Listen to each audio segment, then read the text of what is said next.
So, welcome to the next edition of the Punk CX podcast. We have today a returnee, and we were just talking kind of before we press record, and it was back in September 2017 that Nick Francis was back on the podcast. So, Nick, welcome back to the podcast, I reckon. Thank you very much. You haven't aged a day, Adrian. Oh, you're too kind. Too kind.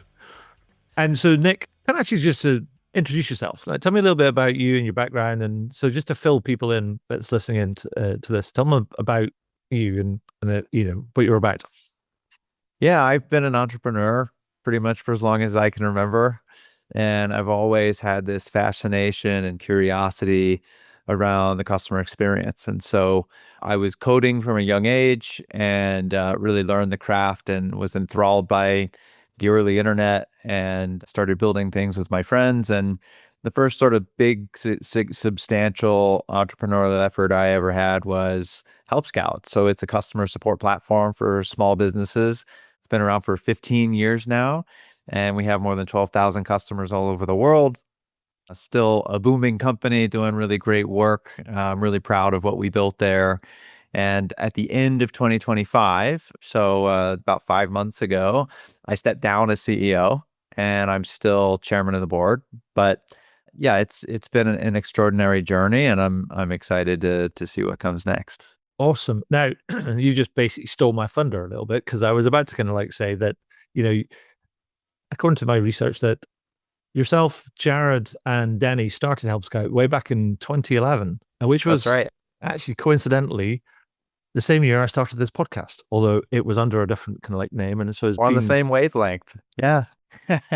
And so, as you say, 15 years on, you recently decided to step back from the position of CEO. Now, so I wanted to dive into a couple of things. First of all, your time as CEO, and secondly, about the whole customer service and support space. So if I may, let's kind of start with this your time as CEO, and also the stepping down. I mean, what's behind the change? Help Scout's a big company now, at least by my standards. Okay. I think the next phase of growth for the business is less aligned with what I do best. I love 0 to 1, and I love 1 to 10.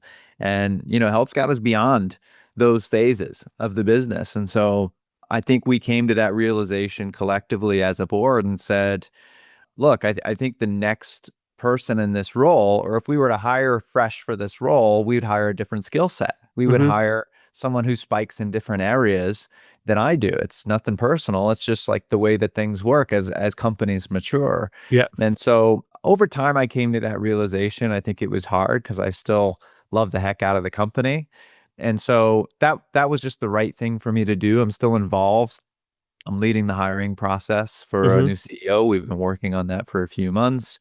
And, at the same time, it's clear to me that I have unfinished business as an entrepreneur. Okay. And in my career more broadly, my career is not meant to be only about Help Scout.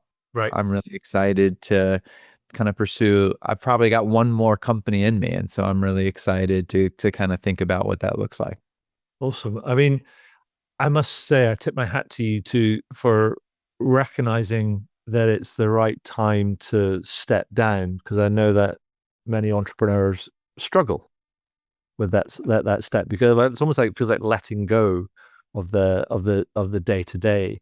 And so making that transition, I think, is, as you say, it's possibly painful and a little bit uncomfortable, and takes a little bit of time, but still had 15 solid years in the chair. And so I wanted to think about, or ask you about, what are some of the biggest lessons that you've learned along the way, and what are some of the biggest challenges that you faced in your tenure, and how did you navigate them? Because, there's a lot of people that listen in, I think, that are in that sort of space, are either running kind of teams or running their own sort of like startups or scale ups and things.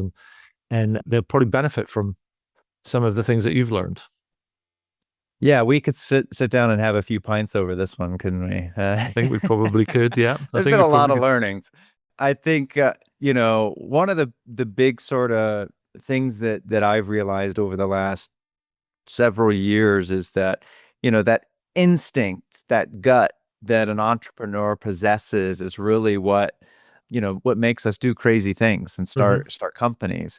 But at the same time, those instincts can work against us. Sometimes, as an entrepreneur, at least myself, speaking from my own experience, I was, at different points just too confident in my own instincts because Right. you're so used to fighting against the status quo and kind of moving against the grain, so to speak, Mhm. that, it's hard to parse without just having more reps. It's hard to parse when you should go against the grain and use your instincts and when you should really rely on the data, Right. even when it conflicts, particularly when it conflicts with your instinct. And so a good example of this is hiring. Right. Generally, every founder CEO thinks they are way better at hiring than they are. It's kind of like people in driving, right? Like every man, particularly, thinks they're a way better driver than they really are. Right. And I think it's really important as a CEO and as an entrepreneur to sort of come to that realization and learn to rely on the data. So I've become incredibly rigorous in the way that I run a hiring process because I've trained myself not to trust my instincts for the most part. Okay. Or at least, that's one data point, my instinct. Right. There's a lot of other data points that have to be considered. And so you learn some of those things the hard way over time. And given all of that sort of stuff, you talked about being very instinctual, trusting your gut and things. And so has your perspective on leadership changed and evolved over the last kind of 15 years? You know, I think it's an interesting thing to reflect upon because in many ways, I'd say like at a DNA level, my perspective on leadership hasn't changed. What I value Mhm. has not changed whatsoever, but I've put in my 10,000 hours into the craft. Okay. I've put in the time to really work at being a leader. And now I can look back on 15 years of learning and say that I'm an entirely different person, even though my values haven't really changed, even Right. though in some ways, my leadership style hasn't evolved at all. And in some ways, I'm a completely different person. I've just put in the time to really understand. And typically, someone who's put 10,000 hours into a craft of some sort will tell you they feel like they know less about that craft than ever. Right. Right. It's like the more you progress as a leader, the more you realize that you don't know. Right. And I think that that probably makes sense. And it makes me think about it's almost like a sporting analogy Mhm. where there are, the sporting world is probably littered with examples of people that have quote unquote natural talent. But actually it's as you say, you use the word often, but the craft is actually the training and the practice about how do you take that talent and think about how do you execute it the most appropriately in kind of any given kind of context. Is that fair? Yeah, absolutely. I think it's very similar to being an athlete. And so as a leader, I'm a different and I bring different skills to a company now, given all that I've seen and experienced. Like, I was a way better coder 15 years ago. But I That mean, kind of craft. what with Claude and all and vibe coding and stuff, you could probably get back to kind of Right, like I could probably get back, and I am getting back, but I was spiking in different areas at that right. point. Now that I've put the time in really as a leader and I've worked with so many people, I've hired so many people, I've just had all the privilege of those experiences. I'm also energized by different things. Uh-huh. Now, if you were able to, so let's say kind of like Bill and Ted's telephone box kind of like landed on your front lawn and you were able to you would be able to teleport yourself kind of back 15 years to when you and Jared and Denny were setting the company up and you would be able to speak to your younger self, what advice Yeah. would you give yourself? I don't want to oversimplify this, but I would tell myself not to raise money. Okay. Okay. Uh, you know, and it's really nothing against like we've actually had great investors that Mhm. help Scout. I think it's just a path. I've always been, similar to you, Adrian, like sort of counterculture, sort of R- punk, right? Right. Like sort of, I really enjoy like I was in the music business before this, right? Right. Like I really enjoy like a great indie artist and what that really, like, how that elevates the art. Mm-hmm. And I build software and products because of the craft and like the ability to be close to the customer. And like I love small businesses. I just don't have it in my DNA to get excited about building $100 million plus business Right. or Yeah. $1 billion plus business or whatever that might look like. If it happened by accident, then maybe. But I think threading the needle between building a company according to my values and raising money and sort of aligning those two goals and trying to like thread the needle between them Mm-hmm. and find the common ground, it's virtually impossible. And Right. I think I did a pretty good job for 15 years of trying to thread that needle. But if I were to do it again, I would just simplify it Right. and say, look, like maybe we raise that initial capital just so we can pay our bills and kind of get the product launched. But we Mm-hmm. didn't need, every time we raised institutional capital, we were profitable. We didn't actually have to do it. Okay. And if I were to look back and just give myself some really simple advice, it'd be just don't take the money. The incentives are not always going to be aligned, and it's not really worth it. The trade-off, the growth trade-off is not worth it. Right. Yeah, I think that's sound advice. I mean, and as you say, it's very counter to some of the path that many startups in this space are on right now, and I think it's probably further complicated with the advent of this AI era that we're in, where the cost of infrastructure and compute and everything else is just kind of like ramped up, and the Yeah. expectations are ramped up. So that makes it kind of, I guess, possibly more complicated. This hype cycle is really interesting to me because it's just from a startup lens, because companies are raising unbelievable amounts of money at this Mhm. time. But I think that we're at a point in the hype cycle where that's actually pretty normal. If you look at previous hype cycles Yeah. before, what I actually think we're going to see on the other side of this is a renaissance in bootstrap companies. Right. Okay. Right. I think bootstrapping is going to become much more the norm and VC much more the exception, which is really what it was intended to be. VC was Yes. not meant to be what every startup founder does. That's just step one, is raise Mhm. a bunch of money. That's not actually meant to be the default. It's meant to be for the people who are laying like groundbreaking technology before consumers, Yeah. like it's meant for those foundation model creators. It's not necessarily meant for people that are building on top of those models. And the truth is, when you've got these incredible tools now available to you, it just doesn't make sense to hire to raise tens of millions of dollars when you can just go build Mhm. with a couple of teammates and get really far on your own. So let's move away from your time as kind of CEO, and actually because this is the bread and butter of the podcast, and talk about the whole customer service and support and the experience sort of like space. And you've used the word a number of times, because when you first on the kind of podcast, you talked about the craft of customer support, and it's a word you've used often. I mean, do you still think great support is a craft? 100%. And that's, when I said that, I wouldn't say my values have changed as a leader. I think that's a good example, whether no matter what it is, like I, as a leader, am energized by the craft, by excellence. Right.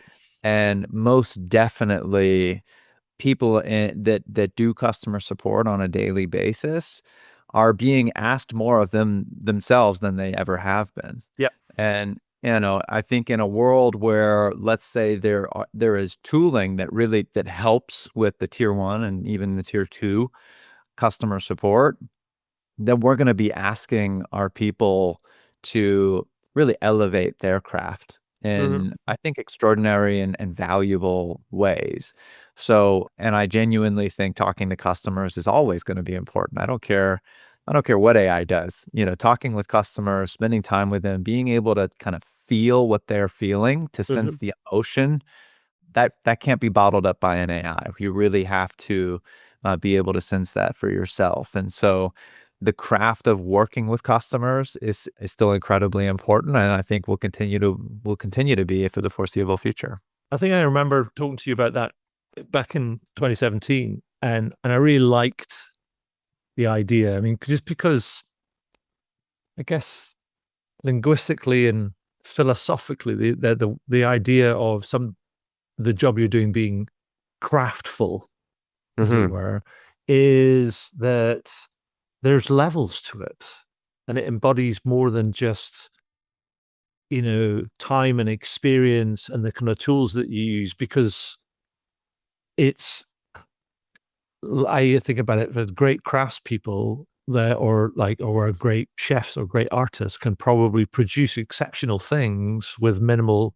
amounts of ingredients. So no amount of extra stuff isn't necessarily going to make you a great artist or a great chef or a great support person, because actually it's how you bring those things together. That's the craft, right? And includes how do you develop yourself. And so I really liked that sort of idea.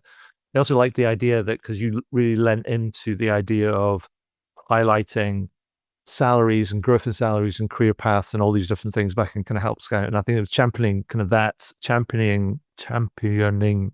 that sort of topic was very fresh and very welcome, because it's essential work as far as I'm concerned.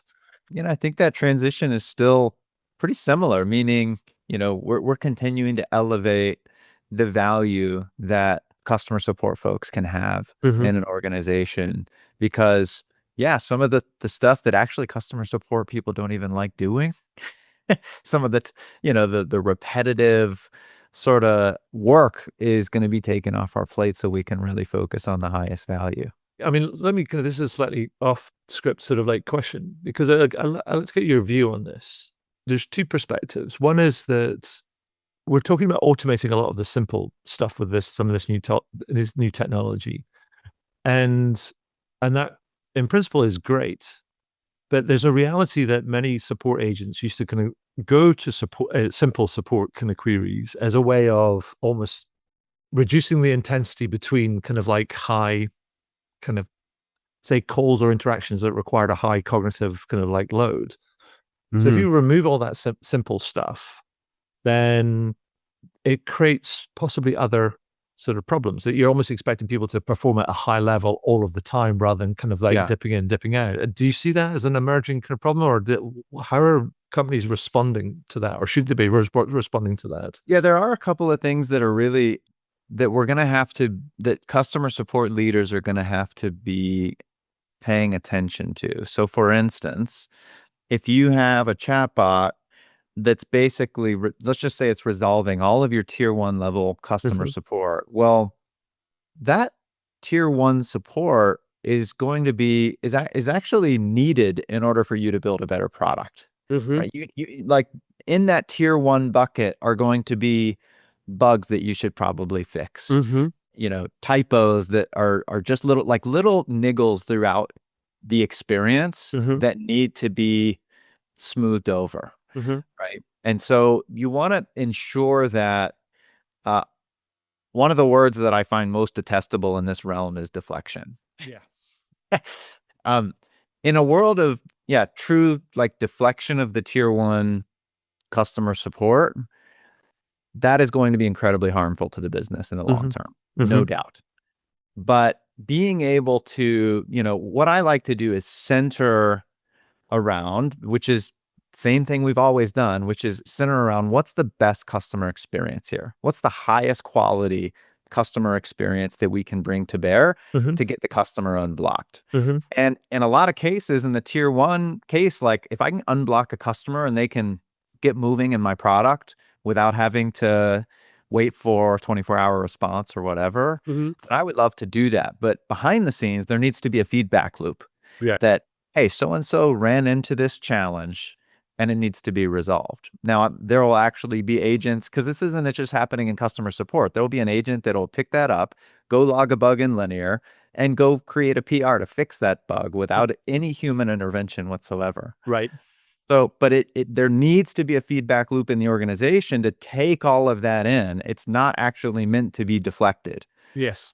It's meant to be instructive in terms of, how your product can be better. And so how do you kind of like see, I mean, as you say, we're in this hype cycle, but I mean, undoubted that the technology around is particularly the AI powered technology around is evolving rapidly, and its capabilities are incredible in many respects, and the potential is huge. So how do you see sort of support evolving in the coming years? I mean, yes, there's people will elevate to deal with more complex, more complicated sort of things, but how do you also see it evolving as, and particularly in that sort of craft realm? Mhm. In a few ways. One, I think that the initial wave, which was scary for everybody in customer support, which was this like customer facing chatbot that can answer all the questions, that it's going to eliminate all these jobs. I think most people in customer support now know that I haven't seen many jobs eliminated as a result of these tools. And they will get better, but there's this whole feedback loop to manage. And so there's still a lot of work to be done.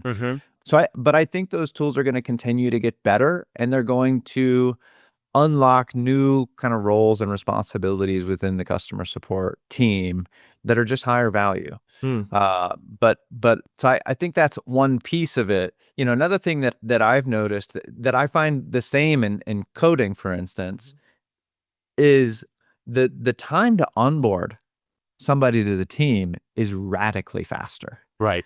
Right? Because I can actually open up a conversation, or like having the whole company do support, which we still do at Help Scout. Like, man, people were getting lost in our queue, but now they show up in the queue and they're like, "Hey, can you draft a response for me?" And AI will draft a response, and that really gives them a way to add value, learn more about the product, determine if that drafted response is factually correct. There's a lot of additional steps that they can take, and they're learning about the product as they go. And so onboarding new employees has been so fun, or just being able to like dip into the queue and be helpful. The barrier to entry there is much lower. Okay. And I find that to be really exciting. The whole concept of whole company support and getting everybody into the queue is actually more approachable now than it was, thanks to these tools. But just generally, I love the framing, and it's probably not a surprise to you, but I love the framing. Like, we're sort of preoccupied in this initial phase of AI tools. We're preoccupied with like how it just like improves productivity. The framing of like, oh, you can do more in less time. Yeah, to some extent you can, but I don't think that's actually the promise of these tools. The promise of these tools is that you can actually craft better. Yes. Right? That you can actually create better output, whether you're creating a slide deck, or whether you're writing a post for LinkedIn, or whether you're sending a response to a customer, or whether you're processing feedback from a user test. AI is meant to help you do better work at the end of the day. That's certainly how it's impacted me. I'm much more excited about that framing, because that framing creates value. It doesn't take away jobs. It doesn't like it actually creates value for the business that everybody can see and feel on a daily basis, which is really exciting. Yeah, no, absolutely. And I think the thing is that you have to make it make sense for you as well. And so it's that's the thing. I know that I've been do I use it? Yes, I use it in particular bits, but I'm very conscious about where I use it and how I use it, because there's certain things around. I feel like my craft, I'm like, I'm not giving that up. I'm not giving that up. I'm not giving that up, because these are the things I value. But there's things here that I'll accelerate through the use of these tools, because it just helps in that productivity bit. That without a doubt, this is what we've seen over the last kind of 2-3 years, is this explosion of tools and options and things. And what I also find is that I find that many service and experience kind of leaders, they almost get lost in the fog, because there's so much kind of like choice. And so there's somebody who is recently a CEO, but now chairman of the board and founder of a support technology firm. What sort of advice would you give to leaders in this space when it comes to sort of choosing and technology, navigating that sort of technological sort of space? Because there's like a lot of promise and a lot of fireworks. Yeah. And then there's this incredible amount of choice, and sometimes working your way through that sort of that landscape can be challenging. The fog can be very challenging, and add to it that leaders in these companies are facing top-down mandates. Yep. To use more AI, do more with less. We want to cut costs, but we don't want to actually cut the experience Mm-hmm. at all. And that's a virtually impossible task, at least at the moment, as far as I can tell. Yeah. And so, what I think is really important in terms of, managing this fog and finding the signal is going back to first principles Mm-hmm. and saying, like, what do we really truly want to be about here? Like, what's the problem that we're trying to solve? Has the problem we're trying to solve changed or evolved in some way? I don't think that it has. I think the problem we're trying to solve is actually the same. It's just the tools that we use to solve that problem are different, and they're Mm-hmm. evolving at a very fast pace. For instance, at Help Scout, we would say, look, we want, our first principle focus is we want to deliver the best possible customer experience that we can. When Mm-hmm. somebody has to engage with support, we are optimizing for what we believe is the highest quality experience, Mm-hmm. not the cheapest, not the fastest, the highest quality. And so in some cases, that means a chatbot facing thing that will get you unlocked and get you, like, the percentage of customers who now use our chatbot tool in the onboarding process to get through just the basics of learning the tool is astounding. Mm-hmm. And that's a win for everybody. That's a better experience for the customer. And it's great that our customer support team doesn't have to answer the same onboarding questions 52 times a day. Yes. Yes. Indeed. So really, and I would encourage folks to write those down and say, look, do we agree that this is the problem that we solve, and these are the principles with which we want to adhere to in order to solve that problem? Mm. Everything else is fog.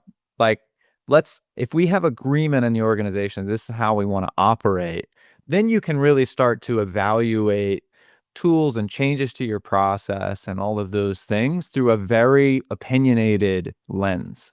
Yeah. I mean, I think that I completely agree with that. It's that old kind of idea, sort of start with the end in mind, That's right.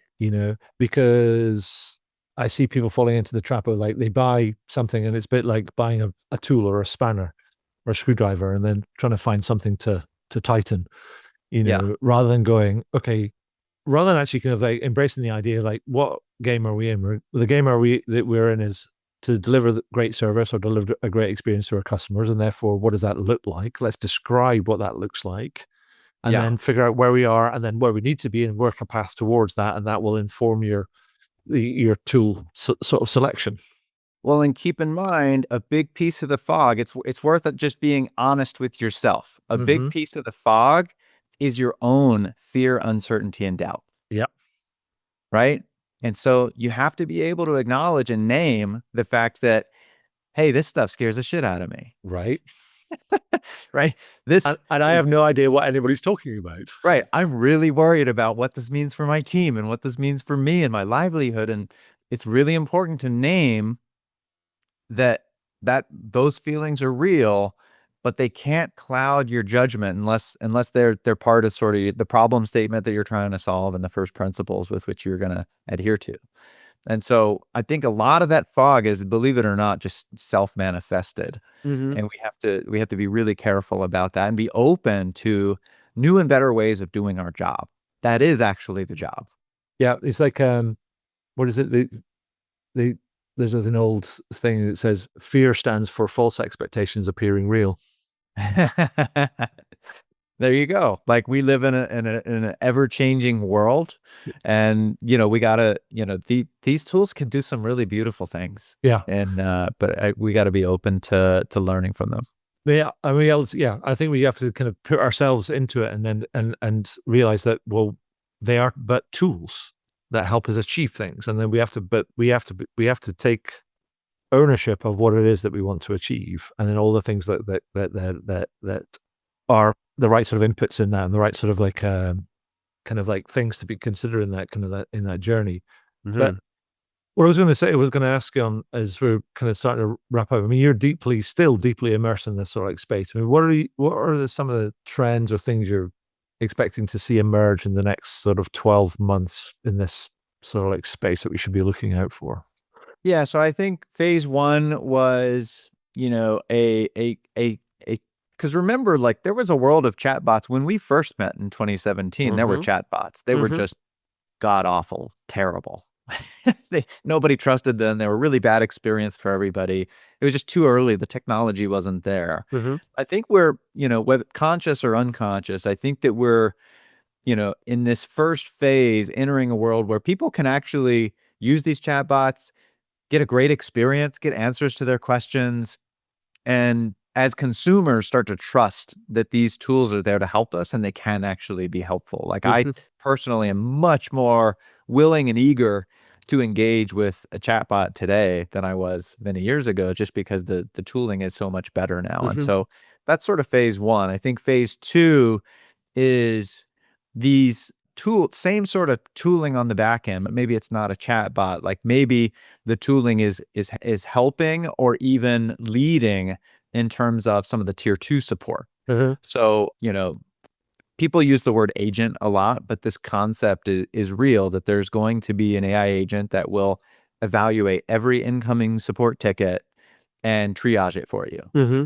And so I think that's sort of phase two, is letting these tools do their magic at the tier 2 Mm-hmm. level and seeing the impact of that, which can also be like much better for the customer at the Yeah. end of the day. Like if you're able to solve that tier 2 thing or have a bug logged for you and have it fixed and deployed the same day, like these are all incredible customer experiences if you can deliver them. And there's still a human there kind of keeping their hands on all the levers. Yeah.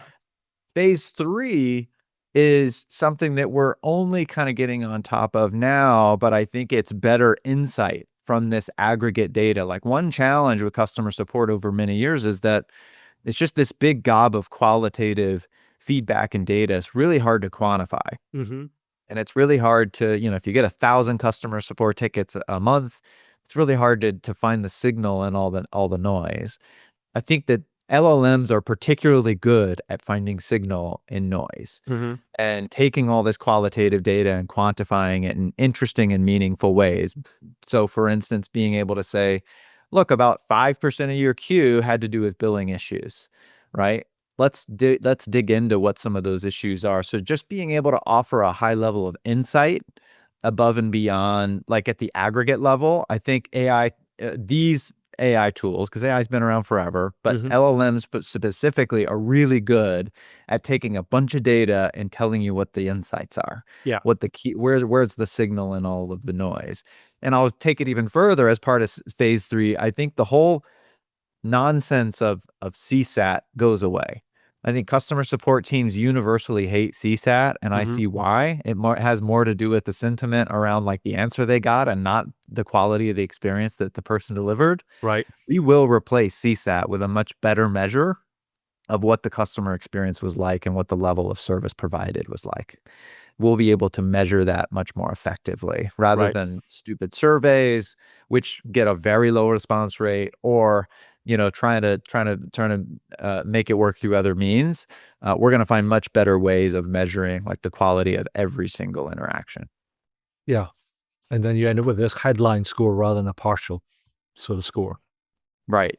So I don't know, like even across all three of those phases, I do see teams evolving. And in some ways, yes, you could say, look, a team of 5 people is going to be able to help more customers than they were before. Mm-hmm.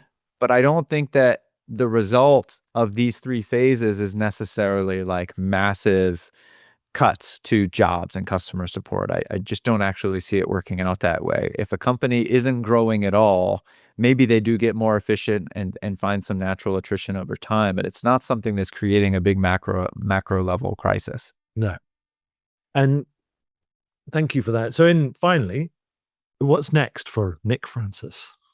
So right now, it's really been a privilege and pleasure to just kind of take a step back. I've never actually just woken up on a Monday and had nothing to do in my whole life. And so Right. I had the opportunity to wake up on a few Mondays and have nothing to do and kind of figure it out. I really enjoyed that time. Something that I've gotten into doing is just spending more time with founders. I really love, because I've had those 15 years of reps. I've worked on my craft for all these years. It's really fun to meet with sort of the next generation of founders and try to help them through some of the things that they're trying to figure out. I had such incredible coaches and mentors over the years, and to be able to kind of slip into that role and wear a different hat, wear that Right. advisory hat for the first time, has been deeply gratifying and really enjoyable. It kind of enables me to dip my toe in the water.